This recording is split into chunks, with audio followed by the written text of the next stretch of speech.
శ్రీమాత్రే నమః. ఈరోజైతే కాంచీపురంలో ఉన్నాం. అరుణాచలం నుంచి డైరెక్ట్ అమ్మవారి దగ్గరికి అయితే వచ్చేసాము. ఇది నేను కాంచీపురంకి సెకండ్ టైం రావడం. ఫస్ట్ టైం వచ్చినప్పుడు నాకు ఎలా అయితే ఎగ్జైట్మెంట్, న్యూ ప్లేస్ని ఎక్స్ప్లోర్ చేస్తున్నాం, అమ్మవారి టెంపుల్ని చూస్తున్నాం అనే ఫీలింగ్స్ ఉంటాయి కదా. సెకండ్ టైం కూడా దానికి 2 టైమ్స్ ఉన్నాయి. అండ్ ఎర్లీ మార్నింగ్ దిగేసాము అరుణాచలం నుంచి. దిగిన దగ్గర నుంచి ఎప్పుడెప్పుడు అమ్మవారి దర్శనం అయిద్దా అనేదే ఉంది నాకైతే. గబగబా రెడీ అయిపోయి అండ్ మేము హోటల్ స్టే చేసాము, డిపో పక్కనే ఉంటుంది. అదైతే కొంచెం కాస్ట్లీ. నాకేమన్నా బడ్జెట్లో మనం స్టే ఉండే ప్లేసెస్ మీకు ఐడియా ఉంటే నాకు కామెంట్ చేయండి. నెక్స్ట్ టైం వెళ్ళినప్పుడు అయితే అక్కడే స్టే చేస్తాను. అండ్ ఇక్కడ మనకి 3 డిఫరెంట్ టెంపుల్స్ అయితే ఉంటాయి కదా. యాజ్ యూజువల్ మీ అందరికీ తెలిసిందే కాంచీపురం అంటే శివ కంచి, శక్తి కంచి, విష్ణు కంచి అనేసి. సో ఒక్కొక్క టెంపుల్ ఉన్న ఏరియాని ఒక్కొక్క నేమ్తో, ఆ దేవుడి నేమ్తో కంచి అని పెట్టేశారు. అమ్మవారు ఉండేది ఇప్పుడు శక్తి కంచి అనమాట. మేము వెళ్ళిన టైంకి వాన కూడా అలా పడనట్టు, ఆ మబ్బు లేచి, ఆ క్లైమేట్లు టెంపుల్స్ ఉన్నాయి అసలు చాలా చాలా బాగున్నాయి. గుళ్ళోకి కూడా వెళ్ళకుండా అలా గోపురాలు చూస్తూనే నేను నుంచొని పోయాను నేనైతే. ఇంకా అమ్మవారి టెంపుల్కి, అమ్మవారి దగ్గర నా ఎక్స్పీరియన్స్ చెప్పాలంటే, ఫస్ట్ టైం వెళ్ళినప్పుడు కూడా నేను అదే చూడడం అమ్మవారిని. నాకు అసలు కాంచీపురం అంటే ఓన్లీ అమ్మవారు ఉంటారనే తెలుసు. బట్ శివుడు కూడా ఉంటాడు, విష్ణుమూర్తి కూడా ఉంటాడు, ఈ బంగారు బల్లి, వెండి బల్లి కూడా ఉంటాయని అసలు ఇవేమీ తెలియదు. జస్ట్ అమ్మవారు ఒక్కరు తెలుసు. అండ్ అప్పుడు కూడా నాకు జరిగిన ఎక్స్పీరియన్స్ ఏంటంటే, కాంచీపురం స్థల పురాణం ప్రకారం ఒక పర్వంలో మనకి అమ్మవారు శివయ్య దగ్గరికి వచ్చి బాల రూపంలో వచ్చేసి అడుగుతారంట, ఇక్కడ నాకు గుడి కట్టియండి అని చెప్పేసి సంథింగ్ అడిగినప్పుడు దేవుళ్ళంతా కలిసి గుడి కడితే అక్కడ కాంచి కామాక్షి అమ్మ వెలుస్తారంట. అండ్ ఇంకొకటి వచ్చేసి, ఒక ఋషి తపస్సు చేసి శివుడు ప్రత్యక్షమై ఒక వరం కోరుకున్నప్పుడు ఆయన అమ్మవారు నాకు కూతురుగా పుట్టాలంటే, సో ఇలా ఒక స్టోరీ. అండ్ ఇంకొకటి వచ్చేసి, అమ్మవారు శివయ్య కన్ను మూసినప్పుడు ధ్యానంలో ఉంటారంట స్వామివారు. ఆ 3వ కన్ను మూసినప్పుడు కొన్ని ఘోరాలు జరిగినాయంట భూలోకంలో. సో దానికి ప్రాయశ్చిత్తంగా శివుడు అమ్మవారిని భూమి మీదకి పంపి తపస్సు చేసి పాపం అంతా తొలగించుకో అనేసి ఇట్లా సమ్ స్టోరీ అది కూడా ఉంది. అండ్ నేనైతే ఈ స్టోరీని నమ్ముతాను, శివయ్య అమ్మవారిని భూమి మీదకి పంపించేసి తపస్సు చేసుకుంటూ ఇట్లాగా. ఎందుకంటే మనం శివకాంచి వెళ్ళినప్పుడు ఏకాంబరేశ్వర స్వామి ఉంటారు. ఆ స్వామిది మట్టితోనే శివలింగం అమ్మవారు చేసి ప్రతిరోజు పూజ చేసుకుంటూ జపం చేసుకుంటూ ఉండేవాళ్ళంట. ఒకసారి టెస్ట్ చేద్దామని స్వామి వరదలు ఇట్లా హెవీ రెయిన్స్ ఇట్లా వచ్చినప్పుడు ఇంకా అమ్మవారు శివలింగం కరిగిపోకూడదని, అంటే మట్టితో చేసి ఉంటుంది కదా, ఇట్లా హక్ చేసుకొని ఉంటారంట. అమ్మవారి గాజు ముద్రలు కూడా ఎప్పటికీ శివలింగం మీద అలానే ఉంటాయి. అంటే మనం అంత దగ్గరికి పంపించారు కాబట్టి మనం చూడలేం. బట్ అక్కడ స్టోరీ అయితే ఇది. నేను ఇదైతే గట్టిగా నమ్ముతాను, ఎందుకంటే ఏకాంబరేశ్వర స్వామిని చూస్తున్నాను కాబట్టి. సో ఇంకా అమ్మవారి టెంపుల్లో ఏంటంటే, ఆ రోజు మేము వెళ్ళినప్పుడు మినిమం 3-4 టైమ్స్ వరకు మేము చూస్తాం అమ్మవారిని. ఎన్నిసార్లు చూసినా అదేంటో అసలు మాకు సాటిస్ఫాక్షన్ ఉండదు అనమాట. ఇంకా ఇంకా చూడాలి అనిపిస్తూనే ఉంటుంది. ఒకసారి మేము మనీ ఇచ్చి వెళ్ళాము, ఒకసారి క్యూలో వెళ్ళాము, ఒకసారి అడ్డ రూట్లో నుంచి వెళ్ళాము. అలా మొత్తం 4th టైం అనుకుంటా అమ్మవారిని చాలా దగ్గర నుంచి చూసాను నేనైతే.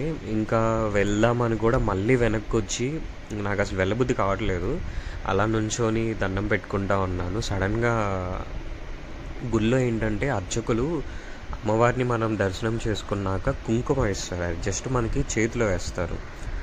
నాకు జరిగింది ఏంటంటే, ఆయన వచ్చేసి పెద్ద బొట్టు పెట్టేశాడు. నేను షాక్లో ఉన్నా అనమాట. అంటే ప్రధాన దేవస్థానాల్లో నీకింత అర్చకులు ఎవరైతే ఉంటారో వాళ్ళు వచ్చి నీ దగ్గరగా నీకేమన్నా బొట్టు పెట్టో లేదా ఆశీర్వదించాలా అంటే నువ్వు విఐపి అయి ఉండాలి ఫర్ ష్యూర్, లేదా అమ్మవారి ఆ దేవుడి అనుగ్రహం నీ పైన ఉండాలి. సో నేనైతే విఐపిని కాదు, జస్ట్ నార్మల్ భక్తుడిని. అమ్మవారి మీద ఏదో ప్రేమతో అలా అన్నిసార్లు వెళ్ళి మాట్లాడుకుంటూ చెప్పుకుంటూ నా బాధలన్నీ అలా చూస్తూ ఉండిపోయాను. ఇంకా ఆయన వచ్చి బొట్టు పెట్టగానే నాకు ఎమోషనల్ అయిపోయాను నేను అట్లాగా. ఇంకా చాలా తృప్తిగా అనిపించింది అమ్మవారిది దర్శనం. ఇంకా వెంటనే ఇంకా శివకంచికి అయితే వచ్చేసాము. ఇక్కడ అమ్మవారి టెంపుల్‌లో బయటకి రాంగాల్నే చాలా ఆటోస్ అయితే ఉంటాయి. వీళ్ళే మనకి శివకంచి, విష్ణుకంచి గూడా చూపిస్తారు. అండ్ మొన్న దర్శనాలన్నీ అయిపోయిన తర్వాత వీళ్ళే ఏదో ఒక షాప్‌లోకి పంపిస్తారు, చీరల షాప్‌లోకి. వీళ్ళ డీలింగ్స్ ఏవో ఉంటాయి. నాకు ఇప్పటికీ అర్థం కాలేదు. పోయినసారి వెళ్ళినప్పుడు కూడా అలానే అయింది. ఈసారి వెళ్ళినప్పుడు అలానే అయింది. సో ఊరికని చెప్తారు మనల్ని, వెళ్ళి చీరలు చూడండి భయ్యా, నచ్చితే కొనండి లేకపోతే లేదు, ఇట్లా చెప్తారు. బట్ మనం వన్స్ షాప్లో ఎంటర్ అయ్యామంటే ఖచ్చితంగా ఏదో ఒకటి తీసుకొని వాళ్ళు బయటకు వదలరు అనమాట. సో అవన్నీ కీపింగ్ దట్ ఎ పార్ట్, స్వామివారి టెంపుల్కి అయితే వచ్చేసాము. ఇక్కడ మేము వచ్చే టైంకి కొంచెం వాన తెలుస్తుంది అనమాట, అంటే పెద్దగా అయినట్టు.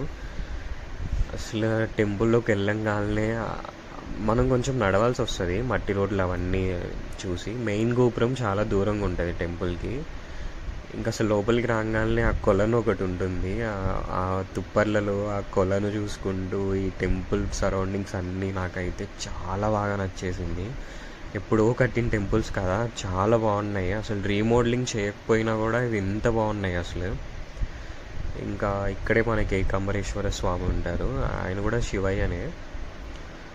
ఇందాక చెప్పాయి కదా స్టోరీ, అమ్మవారు అలా పట్టుకొని ఉంటారని. ఆ స్టోరీ అన్నిటికీ ఇక్కడ, అంటే అమ్మవారు ఇక్కడే జపం చేసి స్వామిని చేసుకొని ఇదంతా చేశారని అంటారు. అండ్ ఇక్కడ ఇంకొక స్పెషాలిటీ కూడా ఏంటంటే, ఆ రోజుల్లో అమ్మవారు నాటిన చెట్టు కూడా ఇక్కడ ఉంటుందంట, మామిడికాయ చెట్టు. మేము వెళ్ళే టైంకి మనకి ఎంట్రన్స్లోనే పెద్ద మామిడికాయ చెట్టుది ముద్దు ఉంటుంది కదా, దాన్ని ఒక షోకేస్ లాగా పెట్టుంటారు, వెండి అచ్చంతా కప్పేసి. అదేంటంటే అమ్మవారు అప్పుడు వాళ్ళున్న కాలంలో ఉన్న చెట్టు అంట. అది దాని ప్లేస్లో ఈ మధ్య వేరేదేదో చెట్టు నాటారు, అది కూడా రికార్డ్ చేశాను. ముందు ముందు ఉంటుంది చూసేయండి.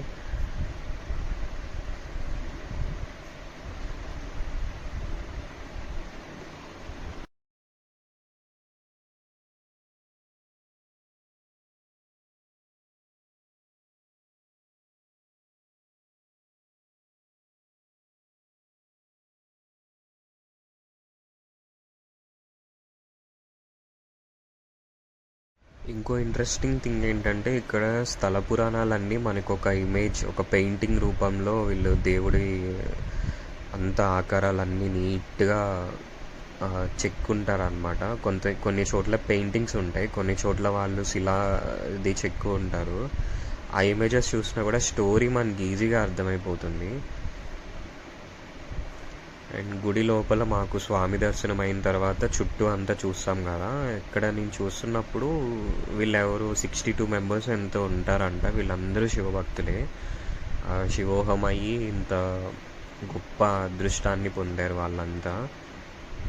అండ్ అలాగా టెంపుల్ మొత్తం ఒక రౌండ్ వేసేసాము. నటరాజస్వామి, ఇంకొక శివలింగం ఉంటుంది, అవన్నీ చూసి ఇందాక చెప్పాను కదా మామిడికాయ చెట్టు అనేసి, అది చూద్దామని ఇంకా అటు వెళ్ళిపోయాం.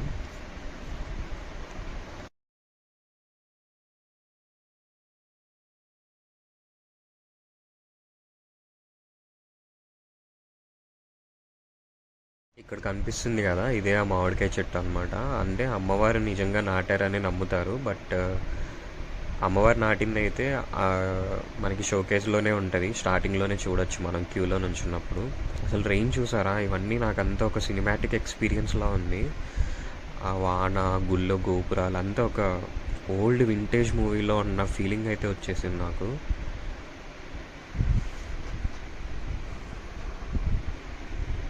చాలా బాగుంది కదా. ఒక్కొక్క సీన్, ఏ మూల చూసినా కూడా గోపురం కనిపిస్తా ఆ వానలో చాలా బాగుంది.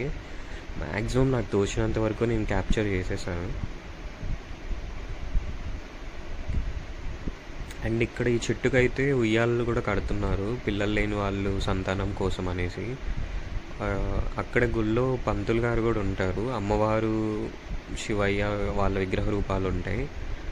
ఏదో పూజలు చేసి ఉయ్యాల ఇచ్చి కట్టమంటారు. అది కూడా కొంచెం ఇంట్రెస్టింగ్గా అనిపించింది. అండ్ ఇక్కడ చూపిస్తున్నవన్నీ స్వామివారి ఊరేగింపు అప్పుడు వాడతారంట. వీటి పేర్లు నాకు ఐడియా లేదు, బట్ ఊరేగింపు అప్పుడైతే స్వామివారు ఏమంటారు, వాహనాలే అంటారు కదా, సో అవి.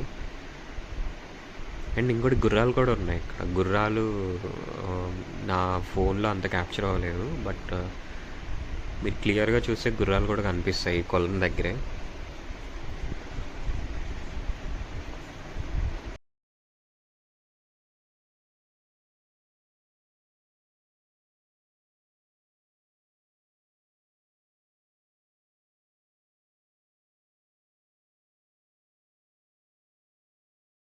ఇంకొక విషయం మనం ప్రత్యేకంగా మాట్లాడుకోవాలంటే ఇక్కడ దొరికే ప్రసాదాలు చాలా బాగుంటాయి. అండ్ వీళ్ళు కూడా నైవేద్యం ఫస్ట్ స్వామివారికి అమ్మవారికి పెట్టిన తర్వాతనే భక్తులకి పెడతారు బయట. సో ఎంతైనా వాళ్ళు తిన్న తర్వాత మనం తింటున్నాం కాబట్టి అమృతం లాగా ఉంటుంది. సో మొత్తానికి మా అరుణాచలం అండ్ కాంచీపురం తీర్థయాత్ర అయితే ఇలా అయిపోయింది. నేను ఈ వ్లాగ్లో ఓన్లీ శివయ్యది అమ్మవారిదే పెట్టాను, అండ్ ఇంకో వ్లాగ్లో విష్ణు కాంచి రిలేటెడ్ పెట్టాను. మీరు చూడకపోతే చూసేయండి. సో మా దర్శనాలన్నీ అయిపోయిన తర్వాత ఒక 2 days కాంచీపురంలో ఉండి ఈరోజు మేము ఇంకా బెంగళూరు బయలుదేరిపోయాం. సో మాకు ఇక్కడ బస్సులో అయితే అసలు దొరకలేదు, ఎవరిని అడిగినా సమాధానం కూడా ప్రాపర్గా చెప్పలేదు. ఇంకా ఇక్కడ నుంచి వెల్లూరు వెళ్ళి వెల్లూరులో మళ్ళీ ఒక 3 hours స్టే చేసి అటు నుంచి బెంగళూరు బస్ తీసుకొని వెళ్ళాం. సో ఇదన్నమాట మొత్తానికి నా తీర్థయాత్ర vlog. Thank you so much.